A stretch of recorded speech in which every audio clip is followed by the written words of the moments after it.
እሺ እስራኤላ ቢስሚላህ ወልሐምዱሊላህ ወሰላቱ ወሰላሙ ዐላ ረሱሊላህ እንደገና ተመልሰናል።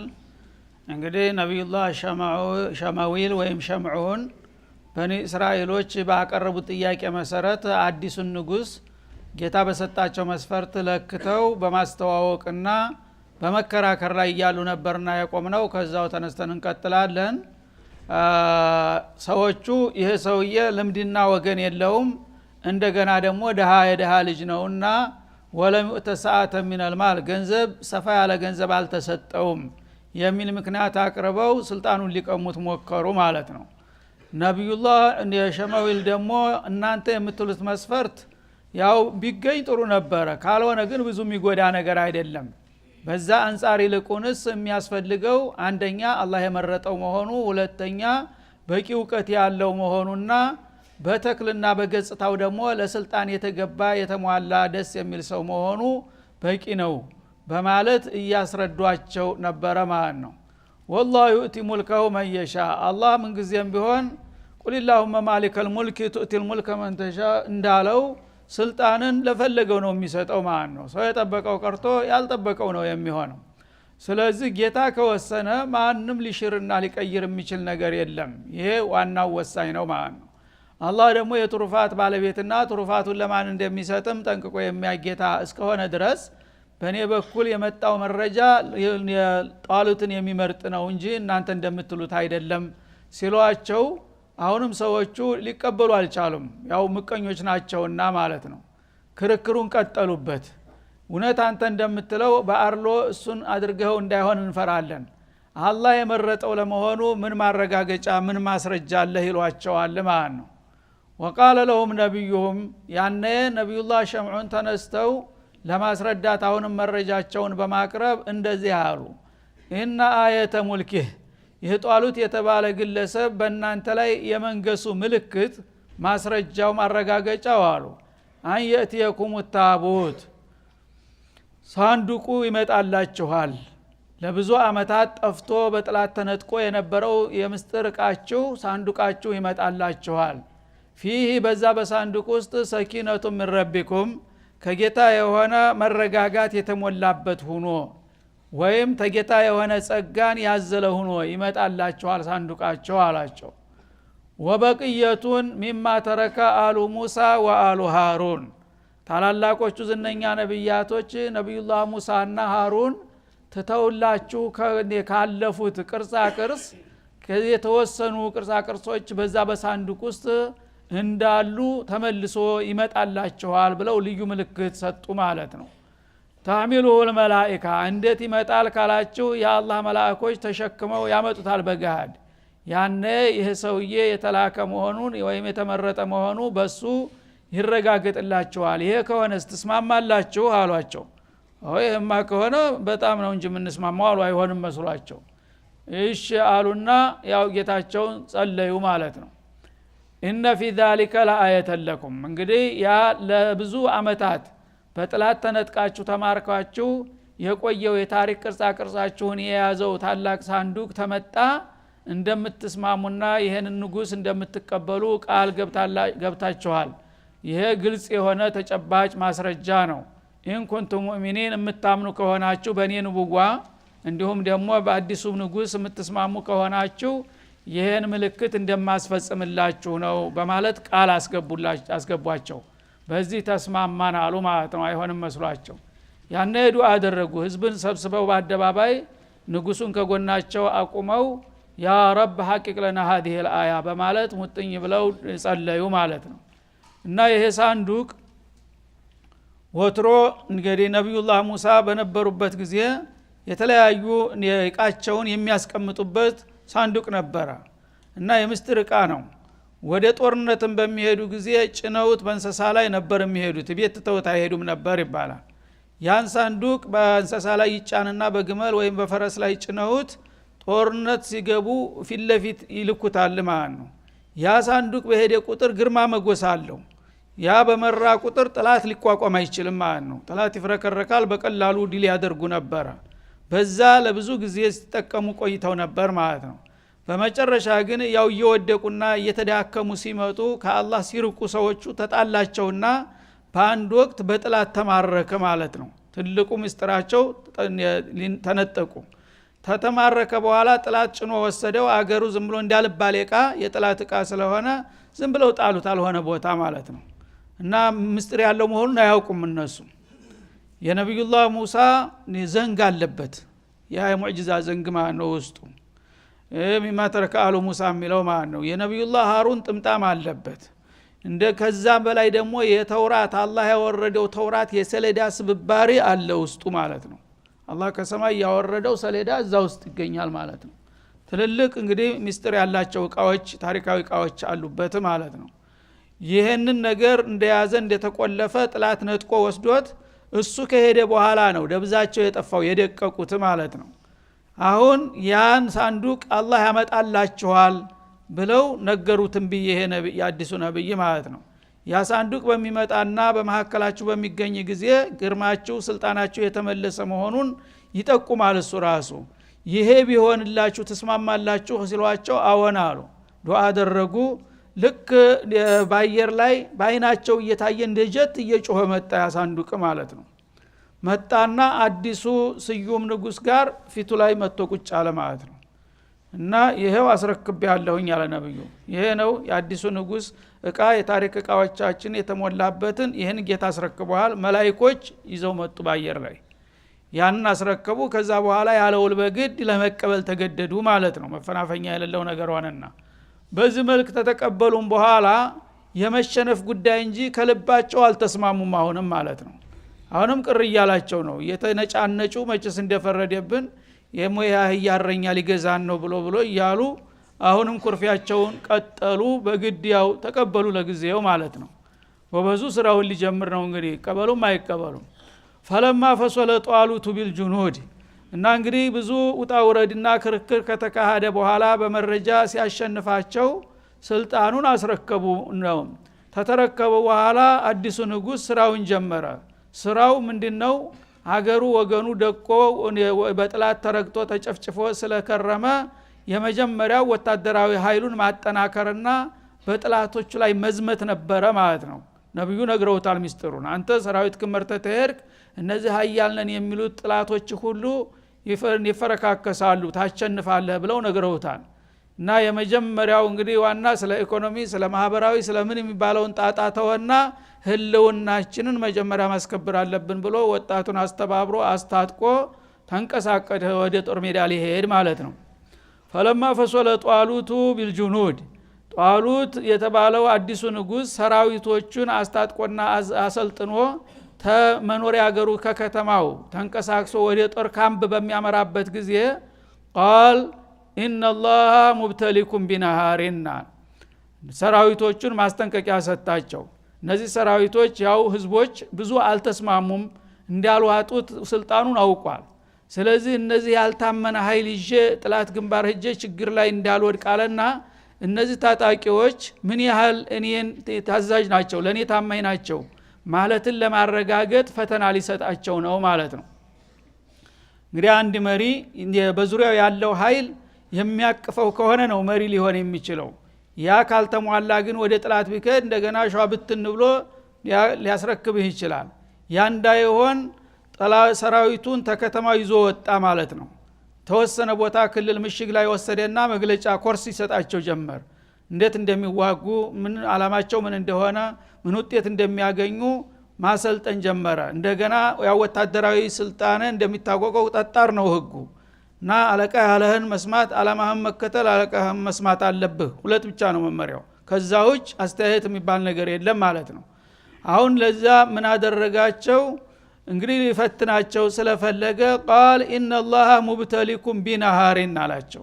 አሁን ወደ ጦር ግንባር ልንሄድ ነው። በምንሄድ ጊዜ በረሃማ ቦታ አቋርጠን ነው የምንሄደው። ያ በረሃማ ቦታ ላይ ከፍተኛ ውሃ ጥም እንደሚያጋጥመን ይጠበቃል አላቸው። ተዛ በኃይል በውሃ ተጠምተን ተንደርድረን እንደ አባይ ያለ ትልቅ ወንዝ አለ በመካከል። እዛ ወንዝ ስንጓዙለን በውሃ ጥም አፋችን ከሮ ስንወርድ ውሃው በጣም ኩልል ብሎ ሲታይ ጉጉት ያሳድራል። ውሃ የጠማው ሰው በኃይል ሲጠማው ወንዙ ይበቃኝ አይመስለውም ማለት ነው። በዛ ሁኔታ በሶምሶማ እዛ ወንዝ ደርሰን ውሃ አፍሰን እያለ በጉጉት ልቡ ተንጠልጥሎ የነበረውን ሰራዊት የውሃ መጠጣት እንደማይፈቀድ ትእዛዝ ሰጠ ማለት ነው። እና የዛ ውሃ ወንዙ ላይ ስትደርሱ እንደ ጥማታችሁ ሄዳችሁ አጎንብሳችሁ እንዳትቸለፍሱ ይሄን ውሃ አልፈቀድኩም አላቸው ማለት ነው። ኢነላህ ሙብተሊኩም ቢነሃሪን ነሃርም ነህርም ይባላል። ያው በአለቱ ውሃ እናንተን አላህ እንደሚፈትናችሁ ነው አለ። ፈመን ሸሪበ ሚንሁ ይህን ትእዛዙን ጥሶ ከዛ ወንዙ ላይ በምንደርስበት ጊዜ እስከሚችል ድረስ በጥሞ ልክ የሚጠጣ ሰው ፈለይሰ ሚኒ የኔ ታማኝ ሰራዊት አይደለም። ልብ በል ተጠንቀቁ። እዛ እንደደረሳችሁ ያለኔ ፍቃድ ውሃ ተጠጣችሁ ተሰናበታላችሁ፣ ተውትድርናው ትሰረዛላችሁ፣ የኔ ሰዎች አይደላችሁም የሚል ማዕቀብ ጣለባቸው ማለት ነው። ወመን ለም የጧምሁ በእኔ በሰጠሁት ማስጠንቀቂያ መሰረት ያንን ውሃ ያልቀመሰ ቢጠማኝም የፈለገ ይሁን ብሎ ኮስተር ብሎ ሊተው የቻለ ከሆነ ደግሞ ፈኢነሁ ሚኒ ይሄ ታማኝ አገልጋይ ነው። ውሃ የጠማውን ሰው ውሃ እንዳጠጣ ስለው እሺ ካለ ለጥላት ሂደ ተጋፈጥ ብለውም ወደ ኋላ አይልም። እና በዚህ ነው ማን ብቃታችሁን መለካችሁ አላቸው ማለት ነው። ኢላ መን ይግተረፈ ጉርፈተን ቢየዲሂ ግን ይህን ስል ሆዳችሁ እስከሚጋትት ድረስ እንዲያጠጡ ማለት እንጂ አፋችሁን ለስለስና ትንሽ ጉረሯችሁን ለማርጠብ አንድ ሁለት ጊዜ በእጃችሁ ጨለፍ ጨለፍ አድርጋችሁ ብትጎነጩ ምንም አይደለም ማለት ትንሽ አስተያየት አደረገላቸው ማለት ነው። እና እንግዲህ ውሃ በጣም የጠማው ሰው በእጁ ወይም በቃ እስከሚመጣ አይጠብቅም። ልክ እንደ ከብት አጎንብሶ ነው ባፉ የሚያፍሰው ማለት ነው። እንደዛ ካረጋችሁ ተስርዓት ውጭ ናችሁ። ግን ቀስ ብላችሁ በጨዋ መልኩ በእጃችሁ ጠለፍ ጠለፍ አድርጋችሁ አንድ ሁለት ጊዜ ሶስት ጊዜ ጎንጨት ብትሉ የዛን ያህል ያው ለዶሩራ ይፈቀድላችኋል በማለት መመሪያ ሰጣቸው ማለት ነው።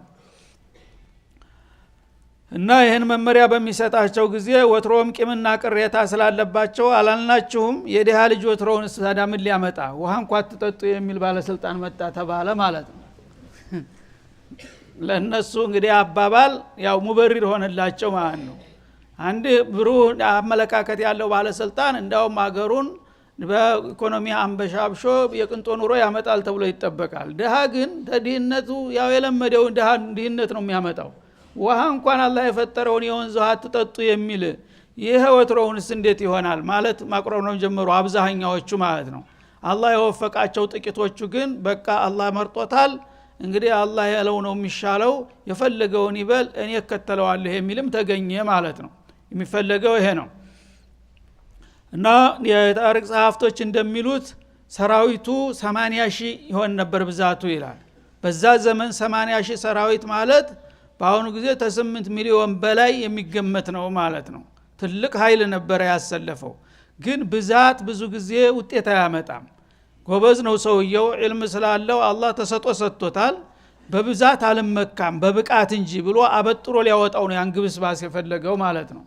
ስለዚህ 80,000 የሚሆነውን በዚህ መለኪያ አብዛኛው ከ80,000 ይህንን ማስጠንቀቂያ ጥሶ እንደ በሬ አጎንብሶ ያንን ያለት ውሃ ሆድ ውስጥ የሚገተር ድረስ ጠጣ ማለት ነው።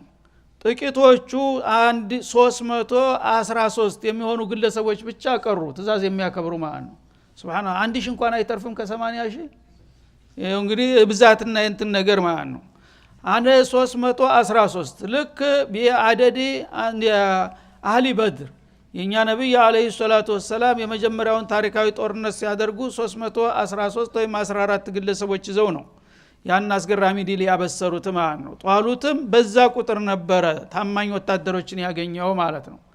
ያንን እንግዲህ በብዙ ሺህ የሚቆጠር ሰራዊቱን በፈተና ስለወደቀ በቃ እናንተ የኛ አይደላችሁም ብሎ 313 ግለሰቦችን ብቻ ይዘው ሊቀጥል ነው ማለት ነው። ቃለ ኢነላህ ሙብተሊኩም ቢነሃር አላህ በዚህ በወንዝ ውሃ እናንተን ይፈትናችኋል። ለኔ ታማኝ መሆንና አለመሆናችሁ የሚለየው ይህን ውሃ በመጠጣትና ባለመጠጣት ነው አላቸው። ፈመን ሸሪበ ሚንሁ ከዚህ ውሃ ከወንዝ ውሃ የጠጣ ፈለይሰ ሚኒ የኔ ሰራዊት አይደለም ትእዛዝ ጥሷልና። ወመን ለም የጧሙ ይህን ውሃ የፈለገው ቢጠማኝም አልቀምሰውም ብሎ ደግሞ የተወሰው ፈኢነሁ ሚኒ ታማኝ ስለሆነ ይሄ የኔ አካል የኔ አባል ይሆናል አላቸው ማለት ነው። እና እንግዲህ አመራር እንደዚህ ነው ማለት ነው። ብዛት ላይ መመካት የለበትም። ብቃት ካለ በጥቂት ኃይል ብዙን ማጥቃት ይቻላል ማለት ነው።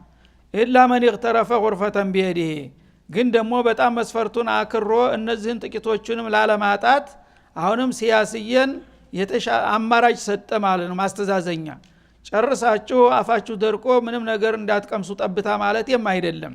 አፋችሁን ለማራራስና የጥማታችሁን እሳት ለማብረድ 2-3 ጊዜ በእጃችሁ ጠለፍ አርጋችሁ ብትጠጡ ግን እፈቅዳለሁኝ አላቸው ማለት ነው። ፈሸሪቡ ሚንሁ ግን አብዛኛዎቹ ይህንን ትእዛዝ ጥሰው ወደው እስከሚጠሉ ድረስ ጠጡ ማለት ነው። ኢላ ቀሊለ ሚንሁም በጣም ጥቂቶቹ ብቻ ሲቀሩ፣ ጥቂቶቹ ያው 313 የተሰኙት ማለት ነው። ፈለማ ጃወዘሁ ይህንን እንግዲህ ማዕቀብ ተጣለና ህዝቦችን ሰራዊቶችን ለሁለት ተተከፈሉ በኋላ አብዛኛው ያው ሆዱ እስተሚሞላ ስለጠጣ ወደፊትም አቀበት ነው የሚጠብቀው። ሆዱ ውሃ የሞላ ሰው አቀበት መውጣት አይችልም፣ እዛው ወገቤን ብሎ ቁጭ አለ ማለት ነው። እነዛ ኮስታራ ጎበዞች ግን ነብዩ ጋራ ለመዝለቅ ተዘጋጁ ማለት ነው። ፈለማ ጃወዘሁ ያንን ነህሩን ማለት አባይ ውሃ ቦታው ይሄ ነህር የተባለው በኡርዱንና በፈለስጢን መካከል የሚገኝ አለት ነው። ዛሬም የታወቀ ነው። ነህሩ ሸሪዓ ይባላል። ነህሩ ሸሪዓ በአቀባ ወርዶ የሚገኝ ማለት ነው።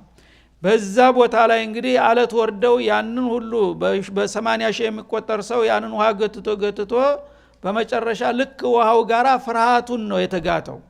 ፍርሃት እንዳለ ገባባቸው በልባቸው ማለት ነው። ከዛ ሂዱ ቢባሉም ሊሄዱ የማይችሉበት ሁኔታ ሞራላቸው ወደቀ ማለት ነው። ፈለማ ጃወዘሁ ነቢዩላህ የሱ መሊኩ ሉጥ ያ ጧሉት ማለት ነው። መሊኩ ጧሉት ያንን ሰራዊቱን መርቶ ያንን አለት በሚሻገር ጊዜ እሱና ወለዲና አመኑ ማአሁ እነዛ በትክክል ያመኑት ጥቂት ግለሰቦች እሱን ጋራ ልክ ወንዙን እንደተሻገሩ አለ ቃሉ ላጧ ከተለኔመ ቢጃሉተ ወጁኑዲ ሌሎቹ ብዙሃኖቹ ውሃ የተሸከሙት እኛ ጃሉትና ሰራዊቱን ለመዋጋት አቅም የለንም አንችልም ብለው ከዱ ማለት ነው። ለምን ሞራላቸው ወድቋል። ውሃ ተሸክመዋል። ልክ ውሃው ጋር አላህ Subhanahu Wa Ta'ala ወኔያቸው እንዲፈስ አደረገ ማለት ነው። እና ለዚህ ተብሎ ወታደር ብዙ ጊዜ ውሃ መጠጣት አይፈቀድለትም። አሁንም በአለም ህግ ሆኗል ይሄ። ውሃ እንደፈለገ የሚጠጣ ወታደር ለትግል ብቃት የለውም ማለት ነው። ትንሽ ቆዳ ነው የሚሰጠው። ተወሰነ ቆዳ አፉን ብቻ እንደዚህ አንድ ጠብታ ሁለት ጠብታ ታረገ خلاص ተጠጣ በቃ መዋጋት አይችልም ማለት ነው። በዛ ሁኔታ እንግዲህ ነብዩና እነዛ ጥቂት ግለሰቦች ወንዙን ተሻግረው ለግዳጃቸው ወደ አቀበቱ ሲጀምሩ ሌላው ግን እንዳለ ወንዙ ላይ ያ80 ሺህ ኃይል እንዳለ ቀረ ማለት ነው። ለምን እንሄድ እንጂ ሲሏቸው ላጣከተነ ለየውመ ቢጃሉተ ወጁኑዲሂ በግንባራቸው የሚጠብቃቸው እርግጥ አስፈሪ ጦር ነበረ። የነሱ 80 ሺህ ቢባል የሱ ምናልባት 800 ሺህ ሊሆን የሚችል ነገር ነው። ኃያል ነው ያኛው ጃሉት የሚባለው ማለት ነው። እና እኛ በዚህ አቅማችን ጃሉትንና ሰራዊቱን መጋፈጥ አንችልምና ይቅርታ አድርጉልን ካሁን በኋላ እኛ ከዚህ ፍንክቻ አንልም ብለው ቁጭ አሉ በረሃ ላይ ማለት ነው። قال الذين يظنون انهم ملاقو الله እነዚህ ጥቂቶቹ ግን አላህ ጋር እንደሚገናኙ የሚያምኑ የሆኑት ምናሉ እነዚህ 313 የሚሆኑ ግለሰቦች ማለት ነው። كم من فئات قليلة غلبت فئة كثيرة بإذن الله አሉ። ኢማንን አላህ ግቷቸዋል እነሱ ማለት ነው። እኛ ስንትና ስንት ነው በታሪክ ያየነውና የሰማነው ጥቂት የሆኑ ዚግባ የማይባሉ ሰራዊቶች ስፍር ቁጥር የሌለውን ጥላት ያሸነፉና ዲል የነሱ ብዙ እንዳሉ ነው የሰማነው። እኛን በቃወታለን ይምሩን ግደለም አሏቸው ንጉሱን ማለት ነው። ሱብሃንአላህ። እንግዲህ ሰው አላማው ብሩህ ከሆነ ቆራት ከሆነ ጥቂት ኃይል አላህ Subhanahu Wa Ta'ala ብዙዎቹን ሊያዋርድበት ይችላል። ይሄ በታሪክ እንዳሉትም ተደጋግሞ የተረጋገጠ ጉዳይ ነው። የነሱ ታሪክ ደግሞ የበለጠ ይሄን አረጋገጠው ማለት ነው። ከምን ፊአቲን ቀሊላ ልባቸው ምን ያህል ሙሉ እንደሆነ ማለት ነው። እንግዲህ 80 ሺህ ጦር ከርቶ አልፈልግም አልሄድም ሲል እነዚህ ሁለት ፍሬ ሰዎች ምን ያደርጉት ነበር? እንግዲህ እኛ እንኳን ለመሄድ ፍላጎት ነበረን ግን ምን ተምን እናረጋዋለን ማለት ነበር ከነሱ የሚጠበቀው። እነሱ ግን በሙሉ ልቦና ምን አሉ? ከምን ፊአቲን ቀሊላ ጥቂት ጭፍራዎች አሉ። እንደኛ በጣም ጥቂት የሆኑ ጭፍራዎች እኮ ገለበት ፊአተን ከቲራ እልቆ መሳፍርት የሌላቸውን በሺ የሚቆጠሩትን ሰራዊቶች ያሸነፉና ዲል የመጡ ብዙ እንዳሉ ነው እኛ የምንሰማው። ያስከሆነ ድረስ የዛ ታሪክ ቀጣይ ልንሆን እንችላለን እኛ ይምሩን ግደል ለምንሄድ አሏቸው። ሞራላቸውን ከፍ አድርገው ማለት ነው። ቢኢዝኒላህ ተመልከት። ይህም ደግሞ የሚሆነው በአላህ ፍቃድ ነው። አላህ ፍቃዱ ከሆነ ጥቂትነት አይጎዳም፣ ብዙነትም አይጠቅምም። አላህ ሰበብ ነው የሚያስፈልገው። ሰበቡን እኛ እንሞክራለን። አላህ ከተጨመረበት ደግሞ ሊሳካልን ይችላል። ይሄም እንደሚሳካ በታሪክ ተደጋግሞ የተረጋገጠ ነገር ነውና ምንም ችግር የለም። የቀረ ይቅር። ፈሪ ቢሄድም እዛ ችግር ፈጣሪ ነው እንጂ የሚሆነው ምንም አይረባንም። እንዳውም የተበጠረ ታማኝ የሆነ ኃይል ካለ በቂ ነው ግደለም በማለት ደነፉ እነዚህ ሙእሚኖቹ ማለት ነው። ወላሁ መዐሳቢሪን አላህ ተታጋሾቹ ጋር ነው፣ እኛ ደግሞ ታጋሾች ነን። የሚመጣው ምንድነው? ሞት አይደለም? ሞት ቤቴስ ቢሆን መጭቀርልኛል አጀሌ ከደረሰ። ስለዚህ እኛ እስከ መጨረሻ ጥርሳችንን ነክሰን እንታገላለን። አላህ ደግሞ ከታጋሾች ጋር ነኝ ብሏል። እኛ በበኩላችን ማድረግ ያለብንን እናደርጋለን። ከጌታ ደግሞ የሚጠበቀውን እንጠብቃለን።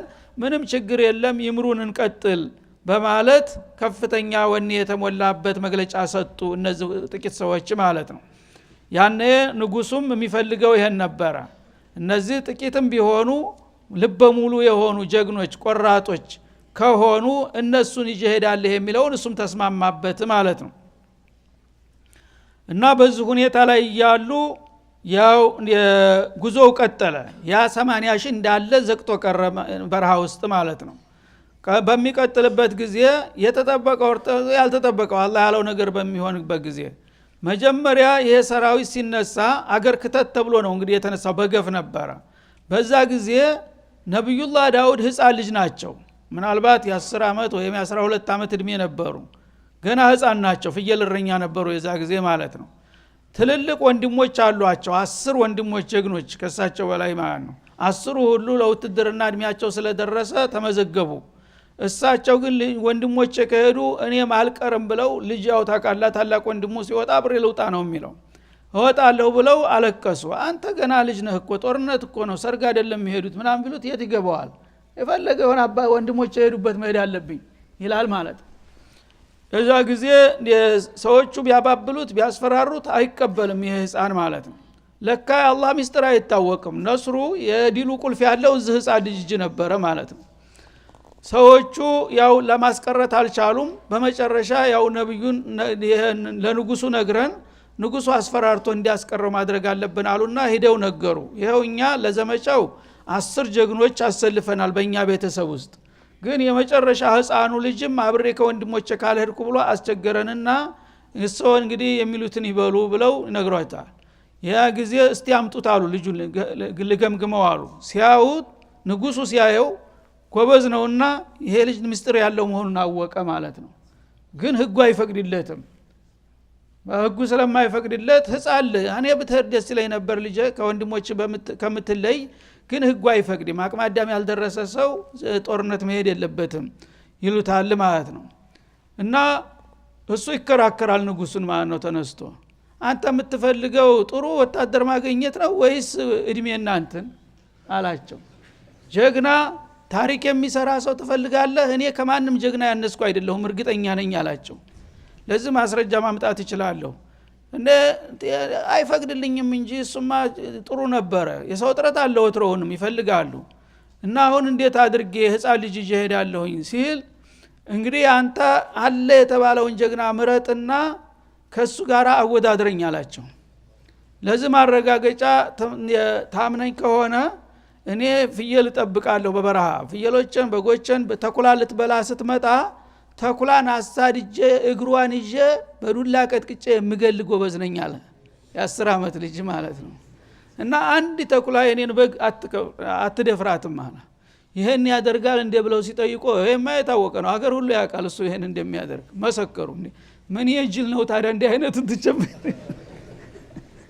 ጎበዙ እንዲህ አይነቱን ትቼ ታዲያ የማንንም ዝም ብዬ ጎረምሳ ይዤ መሄደው ይሄማ ፈልገዋለሁኝ አለ። ህጉ ይስተካከላል እንጂ እዛ ተቀበለውና ይዞት ቀጠለ ማለት ነው። በዚህ መልክ እንግዲህ ዳውድ ተሳካላቸው። ጦር መሳሪያ የዛ ጊዜው እንደምታውቀው ጦርና ሰይፍ ነው፣ ሌላ መሳሪያ የለም። እድሜው ገና ህፃን ነው። ሰይፍ ሲሰጡት መሬት ይጎተታል፣ እዱ ይደነቀራል። ጦርም ሲሰጡት መሸከም አይችልም፣ ገና ለጋ ስለሆነ ማለት ነው። ምን ሆነ? ፍየሎቹን ያተኩላ የሚያሳድድባት ወንጭፍ አለችው፣ ድንጋይ እንደዚህ የሚያስፈነጥርባት። ወንጭፍህን ይዘህ ሂድ ግድ የለም ተባለ። ልዩ ፍቃድ ተሰጠው ማለት ነው።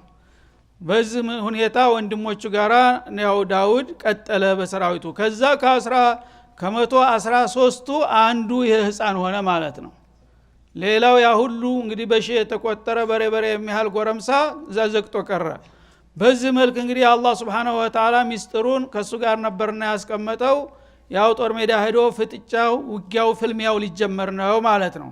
ከዛ ምን ውጤት እንደሚመጣ በቀጣው እንመለስበታለን። ወሰለላሁ ዐለ ነብዩ ወኢላ